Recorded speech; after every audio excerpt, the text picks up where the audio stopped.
আজকে দেখলাম ফেসবুকে শেখ হাসান জামিল সাহেবকে একজন ভুল ধরতেছে, হুজুর তাফসির করেন। শেখ হাসান জামিল সাহেব বলতেছে তাফসির করেন। হাসান জামিল সাহেব বলছেন আমি 25 বছর তাফসির পড়াই, আপনার কাছ থেকে আমার তাফসির শিখতে হবে? কিয়ামতের আলামত না এগুলা? এই জন্যই তো দ্বীনের মজমাগুলো আর এই গাজা খরচা ভুল ধরে আরিফ বিন হাবিব সাহেবের, দেখছেন না 2 বছর আগে ভুল ধরে তার। ও নামাজ পড়ে না, মুইতে পানি নেয় না, প্রস্রাব করে পানি নিতে হবে কিভাবে সেটা জানে না, 24 ঘন্টা ঘুষের সঙ্গে সুদের সঙ্গে জড়িত। এই সমস্ত ঘুষখোরদেরকে মাহফিল থেকে সভাপতি আর প্রধান অতিথির নাম কেটে দিয়ে এদেরকে বয়কট করবেন। গত 17 বছর তারা জ্বালিয়েছে। সামনের দিনগুলোতে কোনো ঘুষখোরদেরকে আমরা মাহফিলের সভাপতি দেখতে চাই না। আমি আজকে স্পষ্ট ঘোষণা দিয়েছি ফেসবুকের মাধ্যমে, আগামী বছরের কোন মাহফিলে, যেই মাহফিলে প্রধান অতিথি আর সভাপতি এলাকার নেতা থাকবে ওই মাহফিলে আমি যাব না। প্রত্যেকটা আলোচকদের তাদেরকে বয়কট করা দরকার। আমাদের কারণে লোক পায়, আমাদের সামনে এসে কথা বলে, তারা যখন কথা বলে আমরা তাদেরকে বাধা দেই না। আমরা কথা বলতে এসে হুজুর এটা বলেন না, আরে তোর বেটা ওলামা একরামদের ভুল ধরার পায়ের সমান যোগ্যতা তো আল্লাহ তোকে দেয় নাই। আরিফ বিন হাবিব বলেন, এইরকম মাহফিলগুলো বাংলাদেশে দরকার আছে কিনা? বক্তা থাকে আরিফ বিন হাবিব, সভাপতি থাকে গাঁজাখোর আর সুদখোর। এই যে দেখেন আজকের মাহফিলটায় সভাপতিকে মুফতি আরিফ বিন হাবিব সাহেব, আলোচককে সাইদ আহমদ, আর সভাপতি আরিফ বিন হাবিব। বলেন এইরকম মাহফিলগুলো বাংলাদেশে দরকার আছে কিনা? বক্তা থাকে আরিফ বিন হাবিব, সভাপতি থাকে গাঁজাখোর আর সুদখোর। আপনারা ঘুষখোর, সুদখোর, সন্ত্রাসীদেরকে দিয়ে আবার আড্ডাখানা বানায় রাখছেন। কেন বানাইছেন? এ টাকা দিছে মাহফিলে। যেই মাহফিলে ঘুষখোরের টাকা দিয়া করা লাগে ওই মাহফিল করার চেয়ে না করা ভালো। সুদখোরের টাকা দিয়া মাহফিল করার চাইতে না করে ভালো ঘরে বসে জিকির করেন যান। মাহফিল হবে, তবে সভাপতি হবে আরিফ বিন হাবিব সাহেবের মতো যোগ্য লোকেরা, যারা কোরআনের ভুল আমারটা ধরার যোগ্যতা রাখে, হাদিসের ভুল আমারটা ধরার যোগ্যতা রাখে। যেই লোক নামাজ পড়ে না, সুদ খায়, ঘুষ খায়, জিনা করে, সন্ত্রাসী করে, সেই লোক ওলামা একরামের ভুল ধরার যোগ্যতা রাখে না, মাহফিলের সভাপতি হওয়ার যোগ্যতা রাখে না। এই জন্য আপনারা মাহফিল করবেন, সামনে থেকে নিয়ত করবেন কোন চোর বাটপার বদমাশদেরকে মাহফিলের সভাপতি রাখবেন না, প্রধান অতিথি রাখবেন না। আল্লাহ পাক আমাদেরকে এই নিয়ত করার তৌফিক দান করুন। যারা বলেন আমিন। সবাই মিলে আওয়াজ দিয়ে আমার সাথে কি গাবেন? কি? আচ্ছা আপনারা গাইতে বললে আমি গাইতে পারি না, এটা হলো মুশকিল একটা। আর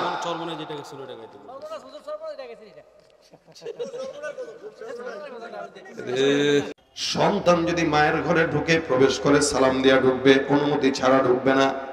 অনুমতি নিবে, সালাম দিবে, তারপরে ঢুকবে।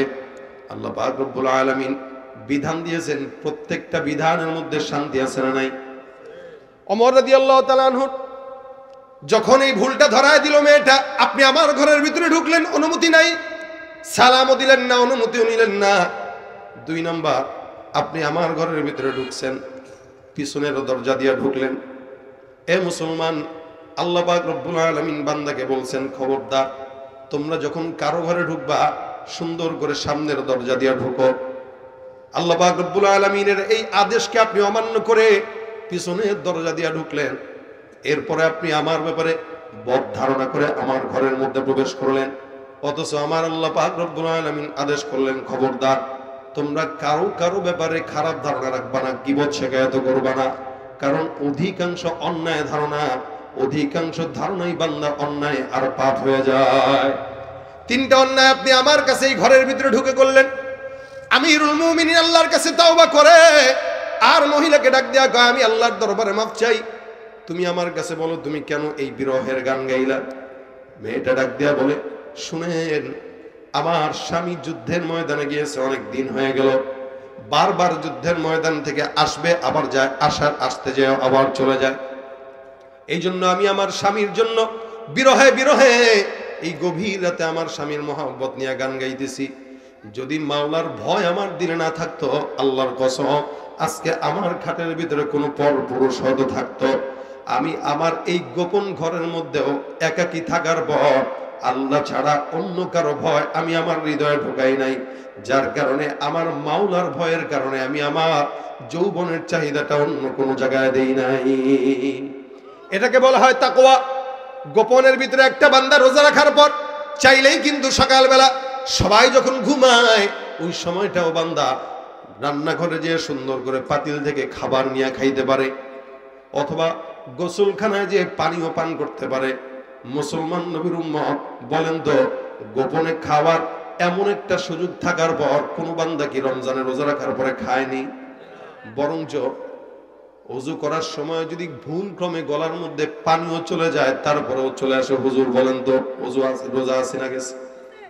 এ মুসলমান দেখেন, এতটুকুন ভয় আল্লাহ পাক রব্বুল আলামিন কোন। এই কারণে বান্দা, প্রত্যেকটা ইমানদার প্রত্যেকটা বান্দাকে আমি আল্লাহ রোজা দিয়েছি যাতে মুত্তাকি হতে পারে।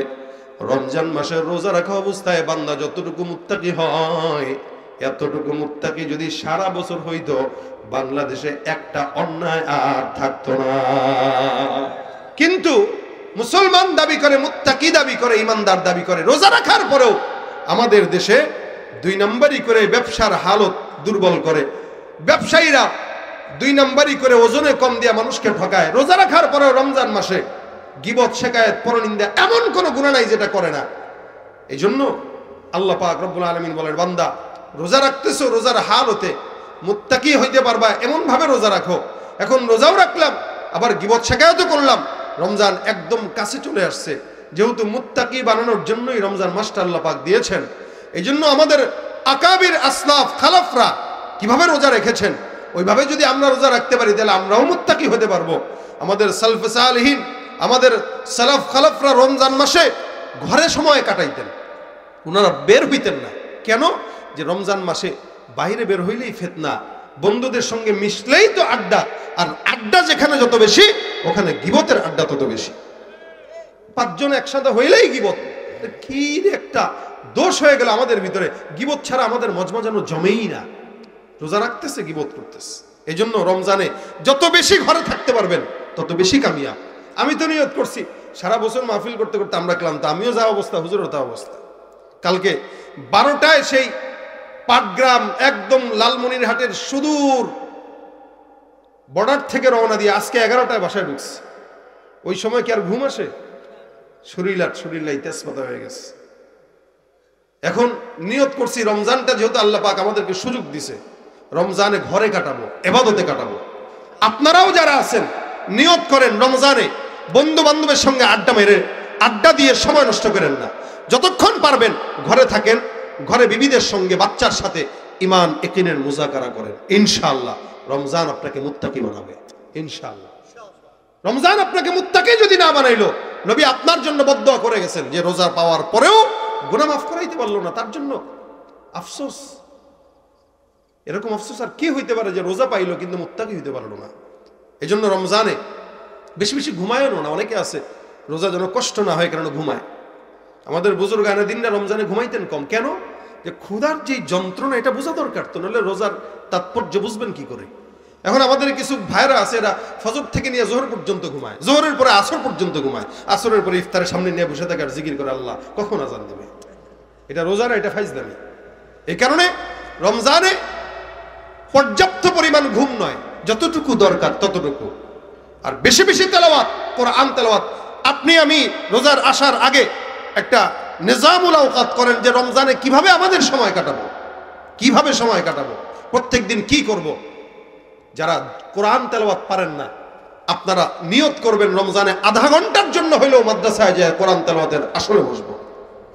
এটা যদি প্রত্যেকটা যুবক আর মুরব্বীরা করে, দেখবেন রমজানে কোরআনের বরকত আল্লাহ পাক সিনার ভিতরে কোরআনের নূর দিয়ে দিবেন। আমরা ইমানদার দাবি করি তেলাওয়াত জানি না, মুসলমান দাবি করি কোরআন পারি না, এটি কি ধরনের কথা? এই জন্য রমজানটা গুনাহমুক্ত ভাবে প্রতিদিন 1 টাকা হলেও দান করব, 100 টাকা হলেও পারলে দান করব, পারলে আরো বেশি দান করব, এবং নিয়ত করব যে কোনো একজনকে একটা খেজুর দিয়ে হলেও ইফতারি করাবো। এগুলো ছোট ছোট কথা আমি ভাঙা বলতেছি আর কি, বাকিটা হুজুর বলবে ইনশাআল্লাহ। কিন্তু রমজানে আমার একটা সময় যেন গুনাহের সঙ্গে না যায়, অন্তত নেকের কাজ করতে না পারি, হারাম থেকে বাঁচবো। মনে করেন বুজুর্গির নাম শুধু তাহাজ্জুদ পড়া না, বুজুর্গির নাম শুধু জিকির আজকার করা না। কত জিকির আজকার কলব জারি হয়ে যায় জিকির করলে, এরকম বুজুর্গ দেখছি হারাম ছাড়া চলতে পারে না। এই জন্য রাসূল বলেছেন ইত্তাকিল মাহারিম। ভাই আমার, বুজুর্গির নাম হচ্ছে গুনাহমুক্ত হায়াত। আমি ইবাদত করতে না পারি, অন্তত গুনাহ করব না। কারো প্রশংসা করতে না পারি, অন্তত গীবত করব না। কারো ব্যাপারে নেক ধারণা রাখতে না পারি, খারাপ ধারণা রাখবো না। এটা যদি আমরা করতে পারি ইনশাআল্লাহ আশা করা যায় রমজান আমাদের স্বাচ্ছন্দ্যবোধ হবে এবং রমজান মুত্তাকি হতে পারবো। পরিবারকে সময় দিবেন রমজানে এবং আমলের সঙ্গে মুজাকারা করবেন। বাচ্চাদেরকে নিয়ে ইফতারির আগ মুহূর্তে আমলি মুজাকারা করবেন। এগুলো মুজাকারার দ্বারা বিবির সাথে, সন্তানের সাথে আপনাদের একটা সুন্দর সম্পর্ক তৈরি হবে। এই সম্পর্ক জান্নাত পর্যন্ত চলে যাবে। আল্লাহ পাক আমাদের সকলকে মুত্তাকি বানায় দেখ, জোরে বলেন আমিন। আজকের এই মজমায় আপনারা যারা বসছেন, এই শাবান মাসে আল্লাহ পাকের কাছে বান্দার আমলনামা পেশ করা হয়। হতে পারে এই মুহূর্তে আপনার আমার আমলনামাটা আল্লাহর কাছে পেশ করা হচ্ছে, কি বলেন? হতে পারে কিনা? হয়তো আমাদের আমলনামাটা এখন এই মুহূর্তে আল্লাহর কাছে যাবে। এই মুহূর্তে যেন আল্লাহর কাছে আমলনামা যায়, এই নিয়তে এই মুহূর্তে আল্লাহর রাস্তায় কিছু দান করব, যে আমার দানটা যেন আল্লাহ ইদানা ওয়া সানাদানা ওয়া হাবিবানা ওয়া হাবিবা রাব্বিনা ওয়া তাবিবানা ওয়া তাবিবা কুলুবিনা ومولانا محمدا عبده ورسوله صلى الله عليه وعلى آله وأصحابه وبارك وسلم. أما بعد فأعوذ بالله من الشيطان الرجيم. بسم الله الرحمن الرحيم. يا أيها الذين آمنوا اتقوا الله حق تقاته ولا تموتن إلا وأنتم مسلمون. صدق الله مولانا العظيم. وقال النبي صلى الله عليه وسلم اتق المحارم تكن أعبد الناس أو كما قال عليه الصلاة والسلام. সকলে জবান খুলে দুরূদ শরীফ পড়ি। আল্লাহুম্মা সাল্লি আলা মুহাম্মাদিন ওয়া আলা আলি মুহাম্মাদ كما صليت على إبراهيم وعلى آل إبراهيم إنك حميد مجيد. اللهم بارك على محمد وعلى آل محمد كما باركت على إبراهيم وعلى آل إبراهيم إنك حميد مجيد. الحمد لله. ইসলাহুল বানাত মহিলা মাদ্রাসার উদ্যোগে আয়োজিত আজকের এই বার্ষিক ইসলামী মজলিসের সম্মানিত সভাপতি মুফতি আরিফ বিন হাবিব সাহেব মাদ্দাজিল্লাহ আলী, উপস্থিত দিনপ্রিয় ইসলামপ্রিয় ভাইরা, আল্লাহ পাকের দরবারে লাখো কোটি শুকর ও সুজুদ যে রব্বে কারীম দ্বীনি মজমায় আমাদেরকে একত্রিত হয়ে আসার বসার তৌফিক ইনায়াত করেছেন। কালিমাতুশ শুকর আদায় করি, সকলে জবান খুলে বলি আলহামদুলিল্লাহ। এপাশের ভাইরা সামনে চলে আসেন, সবাই গল্প করেন না, পিছনে যারা আছেন গল্প গুজব না করে সামনে বসে যান। সামনের থেকে পিছন থেকে একটু সামনের দিকে আগে আগে বসেন সবাই। আল্লাহ পাক যেন এই বরকতি মজমা কি বরকত হিসেবে কবুল করুক, সকলে বলেন আমিন। মুখতাসার, একদম মুখতাসার সময় আপনাদের সামনে কিছু কথা বলবো, যেহেতু মুফতি আরিফ বিন হাবিব সাহেবও আছেন আমার পরে, এই জন্য প্রোগ্রাম যেন বেশি রাত পর্যন্ত না হয়, অল্প সময় কথা বলবো। আল্লাহ পাক আমাদেরকে অল্পতে বরকত দান করুক, যা বলবো শুনবো আমলের নিয়তে বোঝার এবং শোনার তৌফিক দান করুক, বলেন আমিন। এটা শাবান মাস চলছে, একদম শেষ পর্যায়ে আমরা, একদম আর মাত্র 3 দিন সর্বোচ্চ আমাদের কাছে সময় আছে। ইনশাআল্লাহ আশা করা যায় শনিবারে আমরা রাতে তারাবি নামাজ আদায় করব ইনশাআল্লাহ। দিলে আলাদা একটা প্রশান্তি কাজ করে ইফতার, সাহারি, তারাবি এগুলোর কথা শোনার সাথে সাথে। তবে যদিও একসময় আমরা এগুলোর আনন্দ অনেক উপভোগ করতাম, কিন্তু সময়ের অবস্থার বিবেচনা এবং সময়ের উপরে ভিত্তি করে দিন যত যাচ্ছে রোজার আমেজ যেন আমাদের ভিতর থেকে তত কমে যাচ্ছে। রমজান আসলে আগে মানুষ গুনাহ থেকে 1 মাস আগেই বাঁচার চেষ্টা করত, আর এখন রমজান চলে আসছে কিন্তু এখনো পর্যন্ত চুরি ডাকাতি বন্ধ হচ্ছে না, বরং বাড়তেছে। এলা রমজান আসলে কি করবে? আরো বাড়ায় দিবে।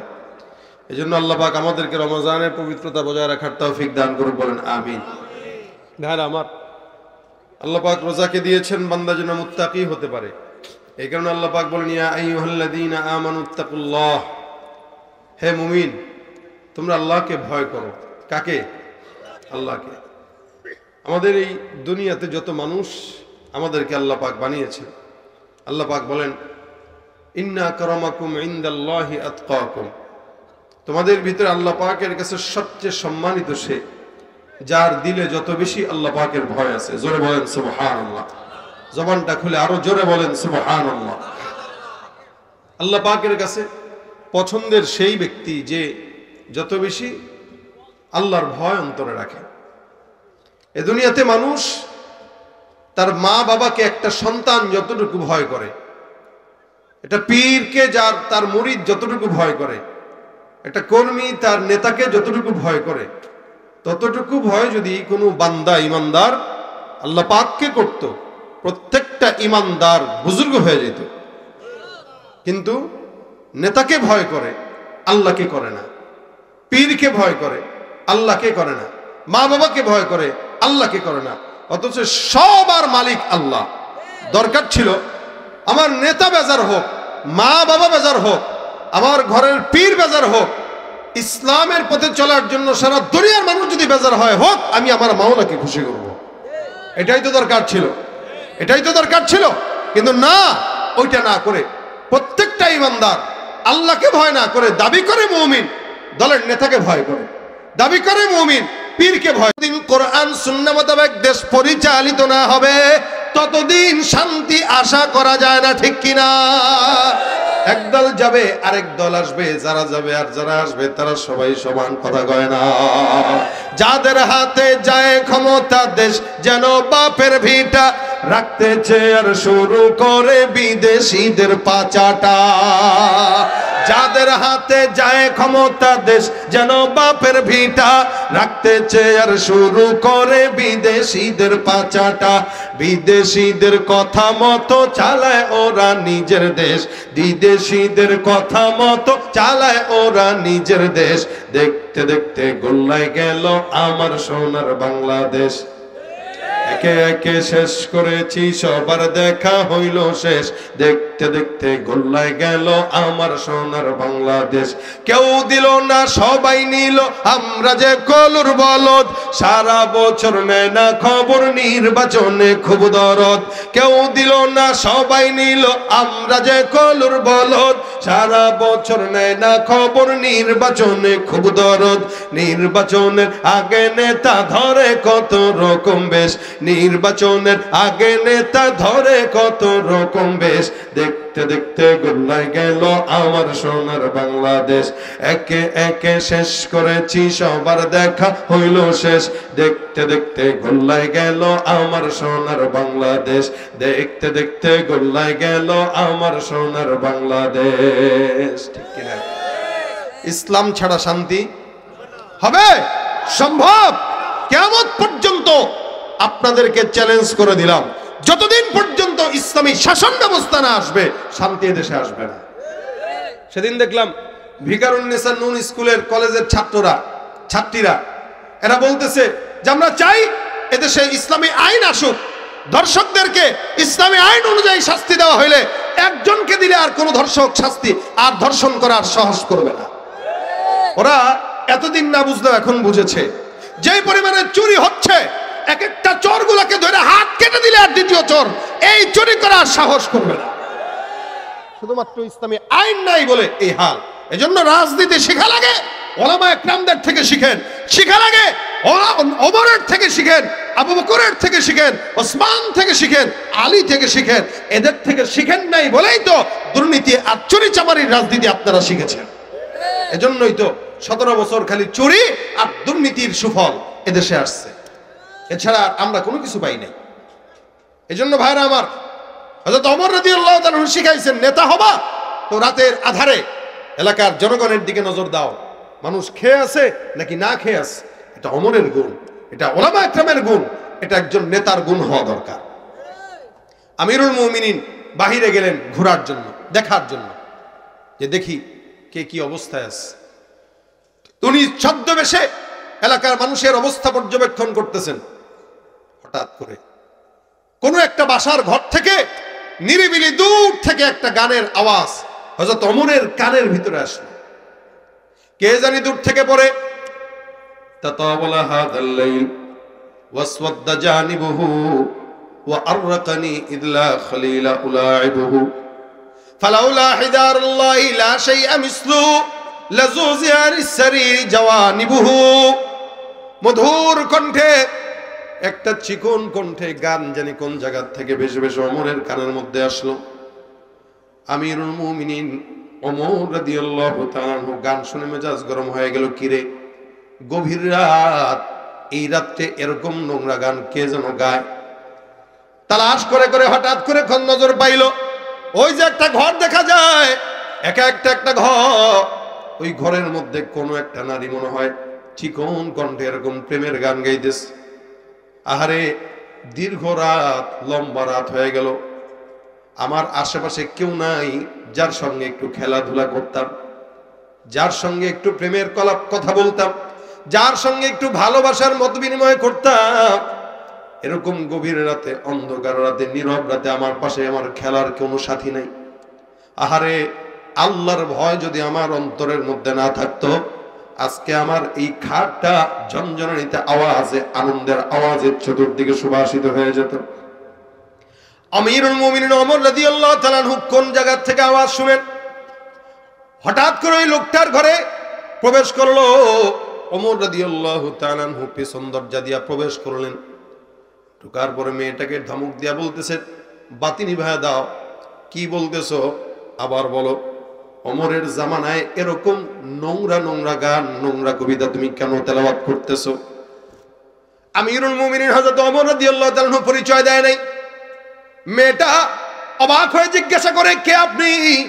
আমার ঘরের ভিতরে অনুমতিহীন ঢুকলেন, এই ঢোকার সাহস আপনাকে কে দিল? ওমর রাদিয়াল্লাহু তাআলা আনহু বলতেছেন, তুমি নোংরা কবিতা পাঠ করেছো। কোন ঘরের ভিতরে কোন নারী যদি একা একা প্রেমের গান গায়, বকাটে ছেলেরা তার ঘরের ভিতরে হামলা করার একটা সুযোগ থাকবে কি থাকবে না? কিরে, এরকম প্রেমের আলাপ গাইতেছে, প্রেমের গান গাইতেছে, একটু যাই দেখে আসি কি করে। মেয়েটা ডাক দিয়া বলতেছে, আমি প্রেমের গান গাইলেও, আমি যেই গান গেয়েছি এটা আমি আমার স্বামীর বিরহে গেয়েছি, কিন্তু আমি যদি ভুল করি একটা, আপনি তো আমার ঘরে প্রবেশ করে তিনটা অন্যায় করেছেন। এক নাম্বার, আপনি আমার ঘরের ভিতরে অনুমতি ছাড়া ঢুকলেন। আল্লাহ পাক রব্বুল আলামিন বলেছেন, বান্দা কেউ যদি কারো ঘরে ঢুকে অনুমতি নাও আর সুন্দর করে সালামের মাধ্যমে তোমরা ঘরের ভিতরে ঢুকো। এ ভাইরা আমার, এই জন্য হাদিস শরীফে পয়গম্বর বলেছেন, আল্লাহ পাক রব্বুল আলামিন কোরআনেও বলেছেন, ইসলামের হুকুম, শরীয়তের আইন